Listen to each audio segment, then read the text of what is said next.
हर हर महादेव, घर घर महादेव, श्री शिवाय नमस्तुभ्यं। हर हर महादेव। यहाँ के स्थान देवता, वास्तु देवता, ग्राम देवता, क्षेत्रपाल देवता, समस्त देवी देवता को वंदन करते हुए, गणेश जी महाराज का आह्वान करते हुए, अपने गुरु संवरिया बाबा का आशीर्वाद प्राप्त करते हुए आज की कथा प्रारंभ करूँगा। आज दिनांक 30 सितंबर 2023। आज पितृपक्ष का द्वितीय दिवस प्रारंभ है। आज प्रथम दिवस मानते हैं। ऐसे तो आज के दिन कई लोगों का श्राद्ध है, कई लोगों का पितरों को तर्पण करना, पितरों को निमित्त उनका ग्रास निकालना का इत्यादि का कार्य होते रहता है। हम लोग सनातनी हैं, हिंदू हैं। हिंदू धर्म के अनुसार हमें ग्रास निकालना चाहिए। हमें जब हम ब्राह्मण के मुख में देते हैं तो वह अग्नि द्वारा प्रज्वलित हो हमारे पितरों को मिलता है। यह भी सत्य है। आज के दिन आर्यम स्वामी जिनका भी दिन होता है उनको अपने काख पर बैठाकर लाकर उनको हमारे आसपास छोड़ते हैं। वो अगले अमावस्या तक हमारे आसपास ही रहते हैं। ऐसी आर्यम स्वामी की कृपा है। आर्यम स्वामी अमावस्या को सभी को प्राप्त होने वाले भोजन के लिए पूछते हैं और अपने पितरों द्वारा अपने सभी बच्चों को आशीर्वाद दिलवाते हुए वह उनको आगे के लिए पुनः ले जाते हैं। जिनको ग्रास नहीं मिलता वह बहुत ज़्यादा बेचैनी रहते हैं, उनका लाल गिरता रहता है। इसीलिए प्रयास करें कि अपने पितरों के निमित्त ग्रास जरूर निकालें। आज मेरे ससुराल में मेरे पत्नी के पिताजी, मेरे बाबूजी का भी श्राद्ध है। मैं उनको याद करते हुए, वंदन करते हुए, नमन करते हुए उनको भी प्रार्थना करता हूँ, हे आर्यम स्वामी, उनके द्वारा जो उनके बच्चे करें वो उन तक पहुँचे, ऐसी मेरी प्रार्थना है। हे पिता माँ, हे पिताजी, आप को भी वंदन करता हूँ और हे दत्त भगवान, मैं आपसे भी अनुरोध करता हूँ कि उनको मुक्ति प्रदान करें, आगे की गति दें। हे भोलेनाथ, मैं आपसे भी अनुरोध करता हूँ कि आप उनको उपेक्षित आगे की गति प्राप्त करें और संभव हो तो अपने पास ही सानिध्य में रखकर उनको मुक्ति प्रदान करें। मेरी इच्छाओं की तो कभी नहीं है, लेकिन मैं जानता हूँ वो भोले के बहुत बड़े भक्त हैं। भोलेनाथ की दया से मुझे पूर्ण विश्वास है वो भोलेनाथ के ही कैलाश में वास करते होंगे। लेकिन चूँकि हम जानते नहीं हैं, हमने देखा नहीं है, फिर भी भोलेनाथ का धन्यवाद है और उनसे प्रार्थना है कि उनको आगे की गति दें। आज की कथा जब तक ये पाक्षिक चलेगा तब तक पितरों के नाम पर ही तर्पण रहेगा। जो भी इस कथा को सुनेगा, हे भोलेनाथ, उसको पितरों के तर्पण का, पितरों के भाव का लाभ प्राप्त हो और उनके आगे की गति मुक्ति प्राप्त करें, ऐसी मेरी प्रार्थना है। हर हर महादेव।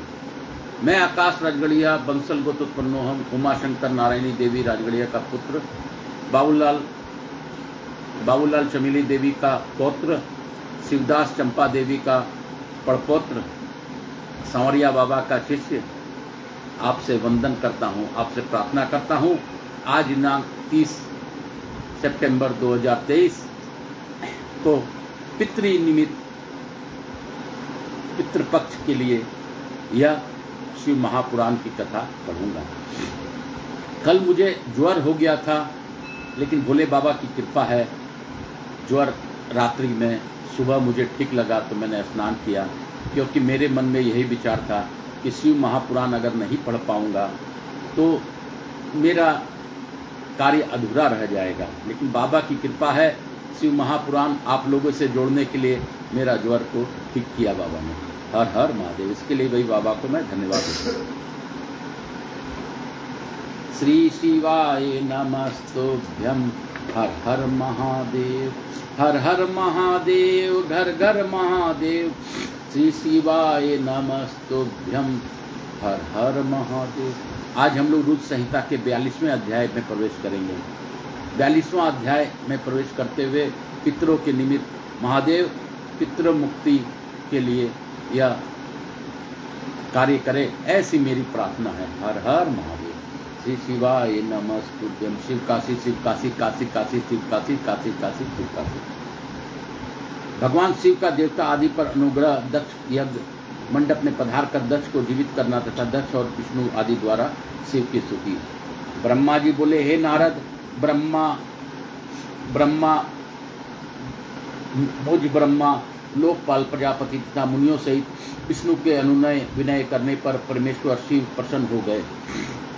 विष्णु आदि देवताओं को आश्वासन देकर उन पर परम अनुग्रह करते हुए करुणा निधान परमेश्वर शिव जी हंसकर कहने लगे।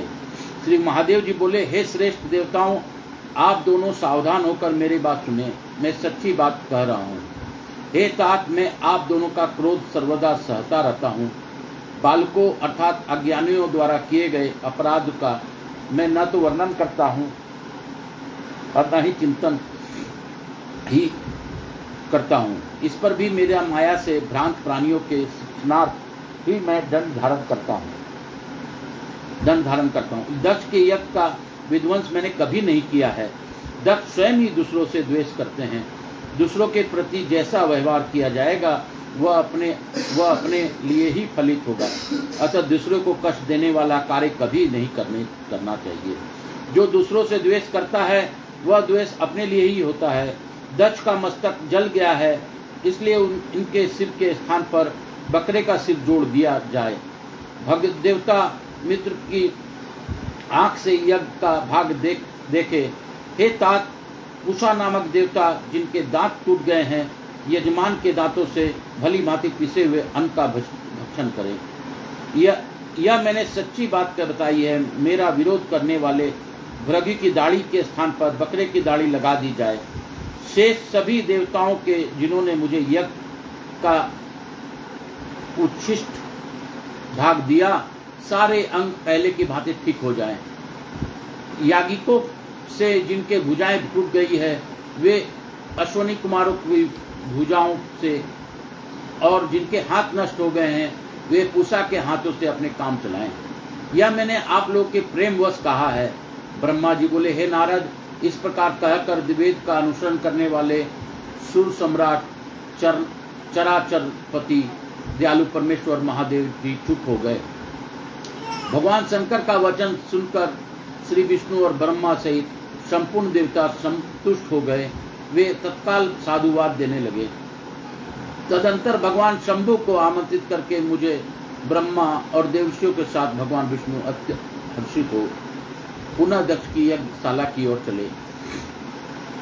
इस प्रकार उनकी प्रार्थना से भगवान शंभु विष्णु आदि देवताओं के साथ कनखल में स्थित प्रजापति दक्ष की यज्ञशाला में गए।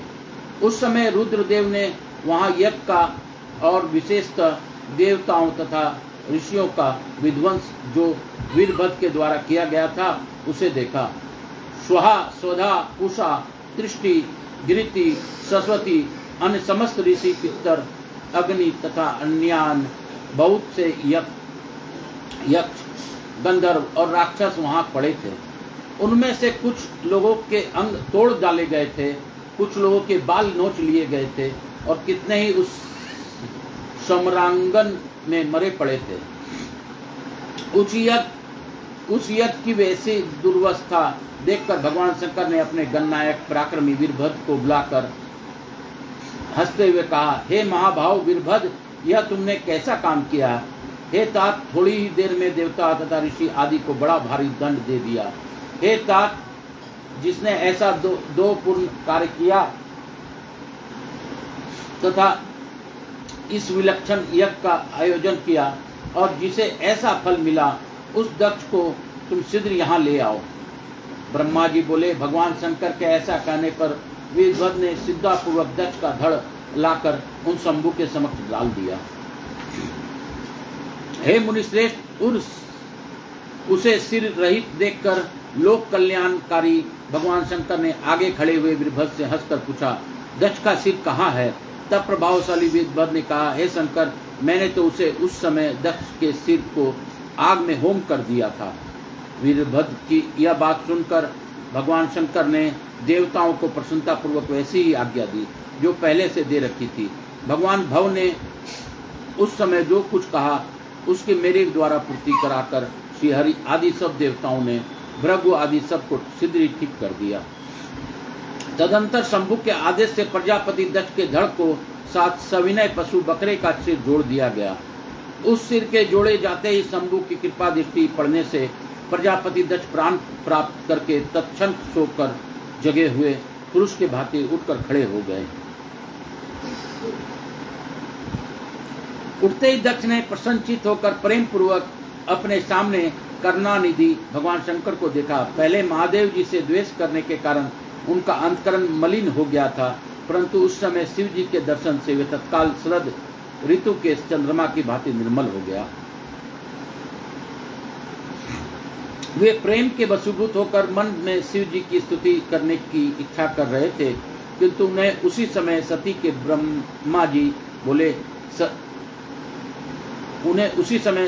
ब्रह्मा जी बोले शरीर त्याग का स्मरण हो गया, इसलिए वे उत्कंठा से व्याकुल होने के कारण स्तुति नहीं कर सके।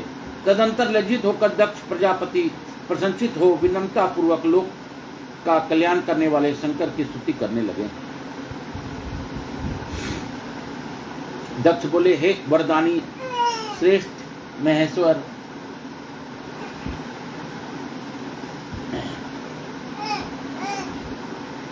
ज्ञान निधि सनातन देव की नमस्कार करता हूँ। देव निधि देवों के को भी ईश्वर सुख रूप एवं संसार के एकमात्र बंधु भगवान शंकर जी को मैं नमस्कार करता हूँ।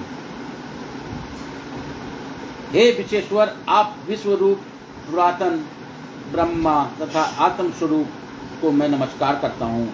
मैं सबको नमस्कार करता हूँ। मैं संसार का भावों का चिंतन करने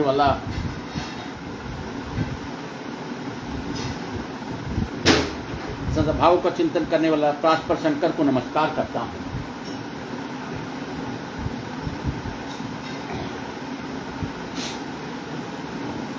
हे देवादिदेव, हे महादेव, आपको नमस्कार है। मुझ पर कृपा कीजिए। हे कृपा निधे, हे शंभु, आज मेरे अपराध को क्षमा कीजिए। हे शंकर, अपने दंड के बहाने ही मुझ पर अनुग्रह किया है। मैं खल और मूर्ख हूँ। हे देव, मुझे आपके तत्व का ज्ञान नहीं था। हे प्रभु, आप विष्णु एवं ब्रह्मादि देवों के भी सेव्य, वेदों से जानने योग्य तथा महेश्वर हैं। आज मुझे आपके तात्विक स्वरूप का ज्ञान हुआ है। आप सभी लोगों में श्रेष्ठ माने गए हैं। आप सत्य पुरुषों के लिए कल्प वृक्ष हैं और दुष्टों की सदा दंड प्रदान करने वाले हैं। आप सर्वथा स्वतंत्र परमात्मा हैं एवं भक्तों की अभीष्ट वर प्रदान करने वाले हैं।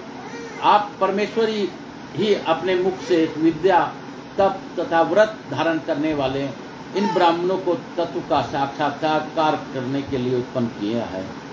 समस्त गो रूप पशुओं की रक्षा जिस प्रकार गोपति द्वारा की जाती है, उस प्रकार आप सभी विपत्तियों से रक्षा करते हैं।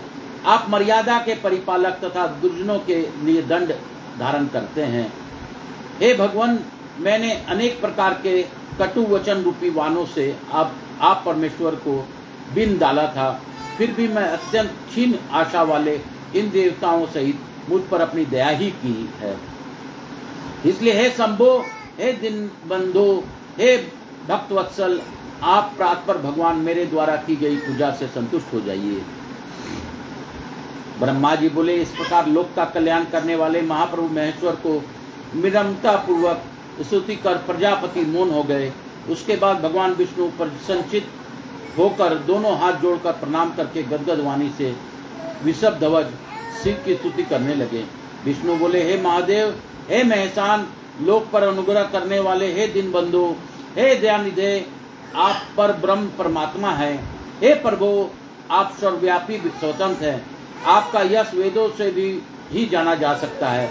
आपने हम लोगों पर कृपा की है, उससे हम लोग कृत हो गए। हे महेश्वर, इस मेरे भक्त दुष्ट दक्ष ने पूर्व में आपकी जो निंदा की है उसे आप आज क्षमा कीजिए, क्योंकि आप निर्विकार हैं। हे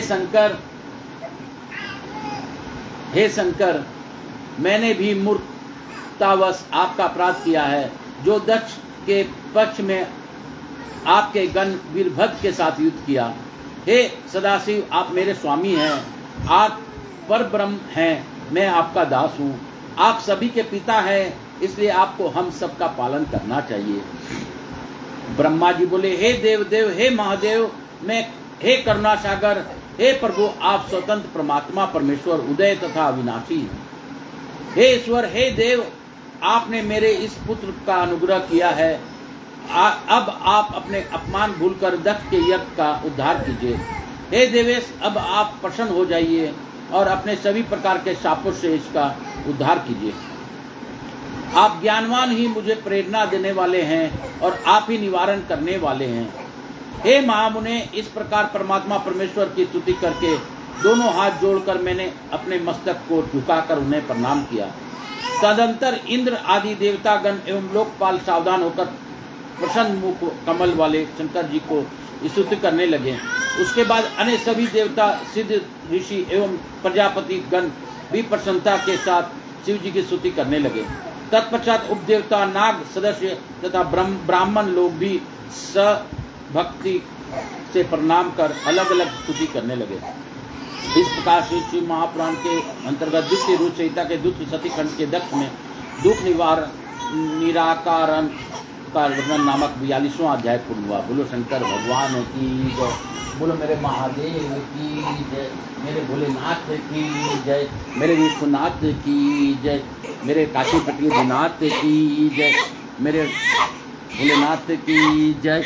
हर हर महादेव, हर हर महादेव, हर हर महादेव, हर हर महादेव। श्री शिवाय नमस्तुभ्यं, हर हर महादेव। श्री शिवाय नमस्तुभ्यं, हर हर महादेव। श्री शिवाय नमस्तुभ्यं, हर हर महादेव। घर घर महादेव, हर हर महादेव, हर हर महादेव, घर घर महादेव। श्री शिवाय नमस्तुभ्यं, हर हर महादेव, हर हर महादेव, घर घर महादेव। श्री शिवाय नमस्तुभ्यं, हर हर महादेव।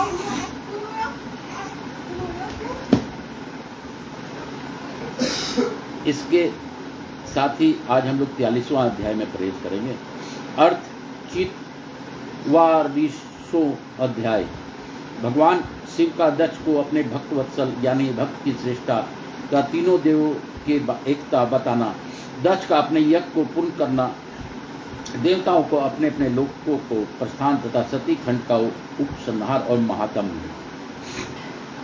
ब्रह्मा जी बोले, हे नारद, इस प्रकार रमापति विष्णु मेरे दो देवताओं, ऋषियों तथा अन्य लोगों के द्वारा स्तुति करने पर महादेव जी बड़े प्रसन्न हो गए।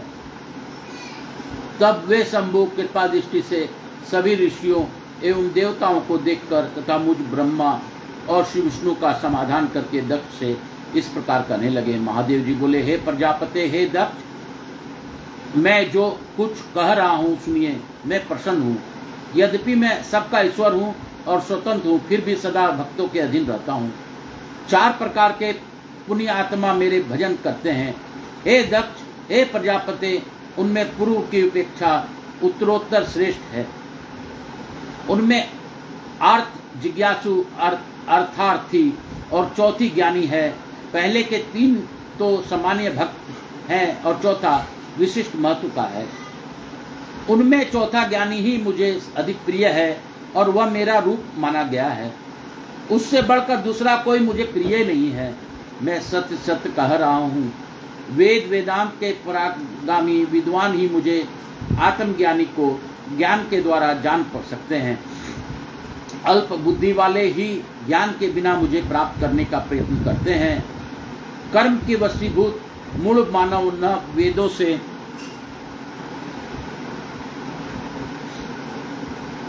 न यज्ञों से, न दानों से, न तपस्या से ही मुझे पा सकते हैं।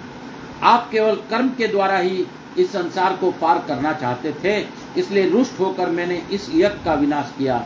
अतः हे दक्ष, आपसे आप बुद्धि के द्वारा मुझे परमेश्वर मानकर ज्ञान का आश्रय लेते हुए सावधान होकर कर्म कीजिए।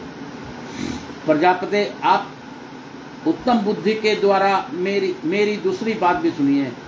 मैं अपने सगुण स्वरूप के विषय में भी धर्म की दृष्टि से गोपनीय बात आपको कहता हूँ। जगत का परम कारण रूप मैं ही ब्रह्मा और विष्णु हूँ।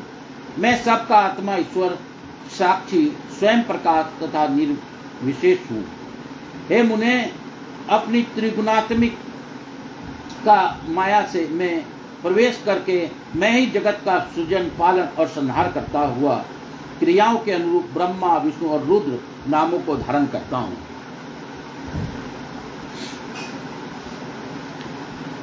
उस आदित्य भेद रहित केवल विशुद्ध मुझ पर ब्रह्म परमात्मा में अज्ञानी पुरुष ही ब्रह्मा, ईश्वर तथा अन्य समस्त जीवों को भिन्न रूप से देखता है। जैसे मनुष्य अपने सिर, हाथ आदि अंगों में ये मुझसे भिन्न है, ऐसी परकीय बुद्धि कभी नहीं करता। उसी तरह मेरा भक्त सभी प्राणियों में भेद बुद्धि नहीं रखता। हे दक्ष, सभी भूतों के आत्मा स्वरूप तथा एक ही भाव वाले ब्रह्मा, विष्णु और मुझ शिव, इन तीनों देवताओं में जो भेद नहीं देखता वही शांति प्राप्त करता है। जो नराधम तीनों देवताओं में भेद बुद्धि रखता है वह निश्चय ही सब जब तक चंद्रमा और तारे रहते हैं तब तक नरक में निवास करता है। मुझ में परायण होकर जो बुद्धिमान मनुष्य सभी देवताओं को बुद्धि पूजा करता है उसे इस प्रकार का ज्ञान हो सक जाता है जिससे उसका शाश्वती मुक्ति हो जाती है। विधाता की भक्ति के बिना विष्णु की भक्ति नहीं हो सकती। विष्णु की भक्ति के बिना मेरी भक्ति कभी नहीं हो सकती। ऐसा कहकर कृपालु सबके स्वामी परमेश्वर शिव को सबको सुनाते हुए फिर वह वचन बोले, यदि कोई विष्णु भक्त मेरी निंदा करेगा और मेरा भक्त विष्णु की निंदा करेगा तो आपके दिए हुए समस्त साप उन्हीं दोनों को प्राप्त होंगे और निश्चय ही उन्हें तत्व ज्ञान की प्राप्ति नहीं हो सकती। ब्रह्मा जी बोले, हे मुने, भगवान महेश्वर के इस सुकर वचन को सुनकर वहां उपस्थित सभी देवता मुनि आदि अत्यंत हर्षित हुए। शिव को अखिलेश्वर मानकर दक्ष कुटुंब सहित प्रसन्नता पूर्वक शिव भक्ति में तत्पर हो गए और वे देवता आदि भी शिव भक्ति परायण हो गए। जिसने जिस प्रकार से परमात्मा शंभु की स्तुति की थी उसे उसी प्रकार संतुष्टित हुए शंभु ने वर दिया। हे मुने, इसके बाद भगवान शिव की आज्ञा पाकर प्रसन्नचित हुए शिव भक्त दक्ष ने शिव जी की कृपा से यज्ञ पूरा किया। उन्होंने देवताओं के यज्ञ भाग दिया और शिव जी को पूर्ण भाग दिया। साथ ही उन्होंने ब्राह्मणों को दान भी दिया। इस तरह उन्हें शंभु का अनुग्रह प्राप्त हुआ। इस प्रकार महादेव जी के इस महान कर्म का विधि वर्णन किया गया। प्रजापति दक्ष ने ऋषित्व तवजो के सहयोग से उस यज्ञ कर्म को विधिवत समाप्त किया। हे मुनीश्वर, इस प्रकार परब्रह्म स्वरूप शंकर की कृपा से दक्ष का यज्ञ पूरा हुआ। तदंतर सब देवता और ऋषि संतुष्ट होकर भगवान शिव के यश का वर्णन करते हुए अपने अपने स्थान को चले गए। दूसरे लोग भी उस समय वहां से सुखपूर्वक चले गए। मैं और भगवान विष्णु भी अत्यंत प्रसन्न हो भगवान शिव के सदा सर्वमंगल का दायक सुयश का निरंतर गान करते हुए अपने अपने स्थानों को आनंद चले गए। सत्य पुरुष को आश्रय देने वाले महादेव जी भी दक्ष के से प्रीति पूर्वक सम्मानित हो प्रसन्नता के साथ गणों सहित अपने निवास स्थान कैलाश पर्वत पर चले गए। अपने पर्वत पर आकर शंभु ने अपने प्रिया सती का स्मरण किया और प्रधान गणों से वह कथा कही। विज्ञानमय भगवान शंकर ने लौकिक गति का अवलंबन कर अपने सकाम भाव को प्रकट करते हुए तथा सती चरित वर्णन करते हुए बहुत समय व्यतीत किया। हे मुने, वे सज्जनों को शरणदाता सबके स्वामी, अनिति न करने वाले तथा परब्रह्म हैं, उन्हें मोह, शोक अथवा अन्य विकार कहाँ से हो सकता है? जब मैं और विष्णु भी उनके भेद को कभी नहीं जान पाए, तो अन्य देवता, मुनि, मनुष्य आदि तथा योगी जन की बात ही क्या है? भगवान शंकर की महिमा अनंत है, जिसे बड़े बड़े विद्वान भी जानने से में असमर्थ हैं, किंतु भक्त लोग उनकी कृपा से बिना श्रम के ही उत्तम भक्ति के द्वारा उसे जान लेते हैं। परमात्मा शिव में एक भी विकार नहीं है, किंतु लोक प्रायण वे सगुण रूप धारण कर अपने चरित्र लोगों को दिखाते हैं। हे मुने, जिसे पढ़कर और सुनकर सभी लोगों में बुद्धिमान व मनुष्य वह व्यक्ति इस लोक में उत्तम सुख एवं अनंत अंत में दिव्य सद्गति प्राप्त कर लेता है। इस प्रकार दक्ष कन्या सती यज्ञ में अपने शरीर का त्याग कर फिर हिमालय की पत्नी मेना के गर्भ से उत्पन्न ही, यह बात प्रसिद्धि ही है। तत्पश्चात वहां तपस्या करके गौरी शिवा ने भगवान शिव को प्रति रूप में वर्ण किया। वे उनकी वाम अर्धांगिनी होकर अद्भुत लीलाएं करने लगी। हे नारद, इस प्रकार मैंने आपको सती के परम अद्भुत चरित्र का वर्णन किया, जो भोग मोक्ष को देने वाला, दिव्य तथा संपूर्ण कामनाओं को पूर्ण करने वाला है। वह आख्या कालुष्य रहित, पवित्र, दूसरों को पवित्र करने वाला, स्वर्ग को प्राप्ति कराने वाला और पुत्र पौत्र रूप फल प्रदान करने वाला है। हे तात, जो भक्तिमान पुरुष भक्ति भाव से इसे सुनता है और अन्य मनुष्यों को सुनाता है, वह इस लोक में संपूर्ण कर्मों का फल पाकर परलोक में परम गति प्राप्त करता है। जो इस शुभ आख्या को पढ़ता है अथवा पढ़ाता है, वह भी समस्त सुखों का उपभोग करके अंत में मोक्ष प्राप्त करता है। इसी श्री शिव महापुराणे द्वितीयायारुत संहिता द्वितीय सती खंडे दक्ष यज्ञ अनुसंधान वर्णनम नाम 324 अध्याय। इस प्रकार श्री शिव महापुराण अंतर्गत द्वितीय रुद्र संहिता द्वितीय सती खंड के दक्ष यज्ञ अनुसंधान का वर्णन नामक 43वां अध्याय पूर्ण हुआ। बोलो शंकर भगवान की जय। इति श्री शिव महापुराणे द्वितीय रुद्र संहिताया द्वितीय सती खंड समाप्त। इसके साथ ही आज हम लोग सती खंड का पूर्ण समाप्त किए हैं। कल हम लोग आगे की कथा में प्रवेश करेंगे, जिसमें पार्वती खंड चलेगा। आज भोलेनाथ की अद्भुत लीलाओं से हमें पता चला, लोगों को भ्रम था कि सती उसी हवन कुंड में अपना प्राण को त्याग किए, जबकि ऐसा नहीं है। सती ने अपने आप में अग्नि प्रज्वलित कर अपने ही शरीर का त्याग किया था। अगर ऐसा होता तो यज्ञ कभी पूर्ण नहीं होता। महाभाव महादेव ने उसी प्रकार बताया है और इस कथा से हमें यही पता चला है। हमारे भोलेनाथ की कितनी बड़ी दया है कि बाबा हमें यह कथा सुनने का अवसर प्रदान कर रहे हैं। बाबा की कृपा से मैं आप सबों को कथा सुना पा रहा हूँ, बता पा रहा हूँ। यह बाबा की ही कृपा है। मुझ में तो कोई शक्ति है ही नहीं, मैं कभी भी कुछ नहीं कर सकता। रात्रि में मुझे ऐसा लगा कि मेरे ज्वर से मैं सुबह पाठ नहीं कर पाऊंगा, लेकिन बाबा की इच्छा सी थी। बाबा ने मुझे स्वस्थ किया, मेरा ज्वर को ठीक किया। मैंने आज स्नान कर पुनः कथा की ओर प्रवेश किया। यह बाबा के ही शक्ति है, मेरे में कोई क्षमता नहीं। हर हर महादेव। श्री शिवाय नमस्तुभ्यं। हर हर महादेव, हर हर महादेव, घर घर महादेव। हे भोला सब दुख काटो मारा, शिव शंकर जपू तेरी माला।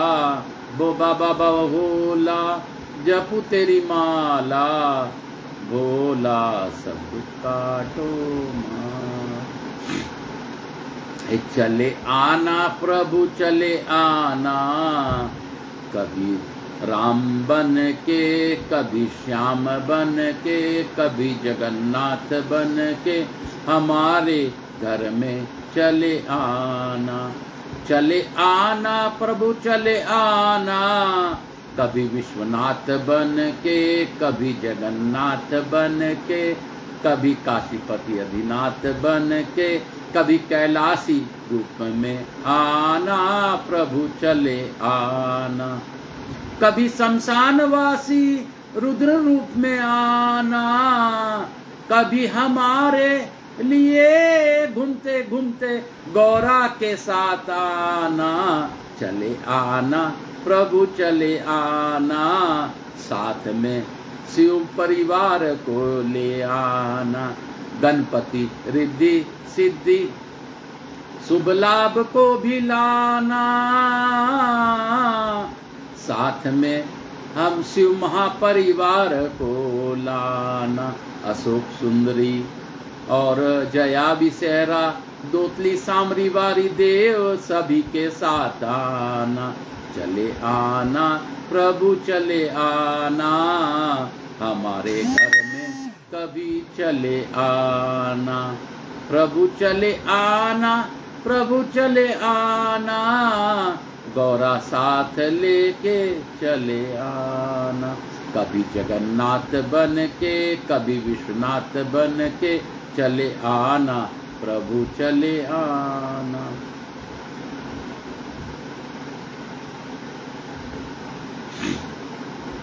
मैं आज फिर से आपको ये बताने का प्रयास करता हूँ कि आपने दत्त भगवान का दर्शन किया होगा, मैंने परसों भी कराया था।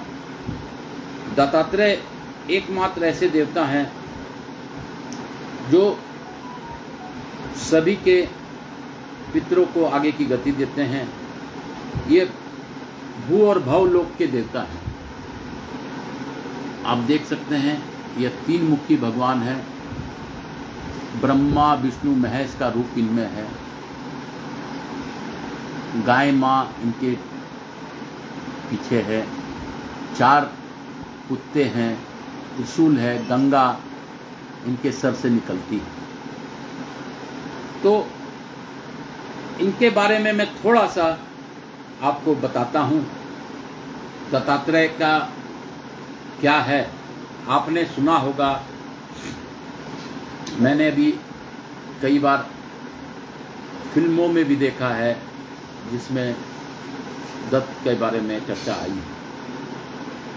दत्त कौन है, क्या है? तो आपने मां अनसुईया का सती के चलते इंद्र का आसन डोलने का बात सुना होगा।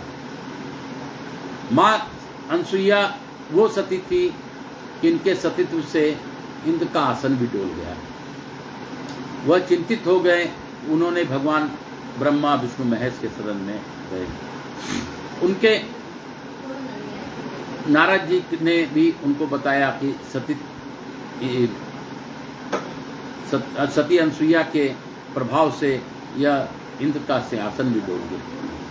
तीनों देव त्रिदेव परीक्षा लेने के लिए माता सती के पास ब्राह्मण रूप में आए। उन्होंने कहा कि भिक्षान दो। माता ने कहा कि मेरे बैठिए, विराजिए, आपको भोजन में करवाती हूँ। माँ ने भोजन बहुत प्रेम पूर्वक से बनाया, लेकिन ऋषि अत्रि उस समय वहाँ नहीं पधारे, गंगा स्नान को गए हुए थे, वह नहीं आए। तो वह बोले कि भाई मेरे पति देव नहीं आए हैं, पहले मैं पति को ही भोग निकालूंगी, उसके बाद ही मैं आप लोग को समर्पित कर सकती हूँ। वो सन्यासी भगवान रूप में सन्यासी बोले हम लोग जा रहे हैं, यह हमारा अपमान है। तब माँ सती अनसुईया ने अपने पति को मानस रूपी से आज्ञा लेकर उनको भोग लगाकर उन ब्राह्मणों के समक्ष थाली रखी। जब थाली रखी तो उन्होंने कहा कि माँ हमें यह नहीं कहा, हमें यह भोजन नहीं करना है, हमें आपका दुग्ध का पान करना है। सती अनसुईया सोच में पड़ गई और सोच में पड़ते हुए माता सती ने कहा कि ठीक है। उन्होंने अपने पति को याद कर उन तीनों बालक को अबोध बालक में बदल दिया। अबोध बालक में बदलकर माँ ने अपना वचन को पूर्ण किया, स्तनपान कराया और उनको पालने में सुला दिया। त्राहिमाम चारों तरफ मच गया। त्रिलोकीनाथ तीनों देव नहीं थे। माँ पार्वती, लक्ष्मी और सरस्वती ने बहुत ही विचार किया और उन्होंने जब देखा, को नारद जी ने बताया कि अनसुईया के पालने में तीनों जगत पिता पड़े हैं, त्रिदेव वहीं पे हैं, त्रिपुरारी वहीं पे हैं, विष्णु वहीं पे हैं और ब्रह्मा खुद साक्षात वहीं पे हैं। जब यह बात सुनी तो तीनों देवी माँ अनसुईया के पास गई, बोले हमारे पति को हमें लौटा दीजिए। भगवान के प्रभाव से, सती अनसुईया के प्रभाव से वो लोग पहचान भी नहीं पाई कि इसमें से हमारे पति कौन है। उन्होंने क्षमा मांगी माता से और कहा कि माँ आप तो दयामयी हैं, आप कृपा कीजिए, आप इनको असली रूप में प्रदान कीजिए। फिर माँ ने उन पर दया कर भगवान अपने पतिदेव को याद किया और याद करते ही उनका असली रूप के लिए मांगा। वो लोग तीनों अपने असली रूप में आ गए। आते ही भगवान ने उनसे, अनसुईया से आशीर्वाद प्राप्त करने के लिए कहा कि वर मांगो, क्या मांगती हो। उन्होंने कहा कि मैं इतने दिन तक मातृत्व बोध से दूर थी, मैंने मातृत्व बोध मुझे था नहीं, आप लोगों ने आके मेरे मातृत्व को जगा दिया है। अब मुझे आप ही लोग मेरे बच्चों के रूप में मुझे चाहिए। भगवान ने कहा तथास्तु, और इसका कहते ही भगवान अंतर्ध्यान हो गए। उसके बाद माँ अनसुईया और ऋषि अत्रि को 3 पुत्र प्राप्त हुए। इसमें परशुराम आप लोग जानते हैं, जो राम के धनुष तोड़ने के समय में परशुराम आए थे, वह एक पुत्र हुए। दूसरा पुत्र दत्तात्रेय भगवान, जो कि 3 मुखी भगवान हैं, और वो हुए। तीसरा पुत्र ऋषि थे, उन्होंने खूब साधना की और साधन किया। यह दत्त भगवान के बारे में मैं आपको थोड़ा सा फिर से बताता हूं कि दत्त भगवान की जन्म की कथा मैंने बताई। अब दत्त को भू और भवलोक का स्वामी माना गया।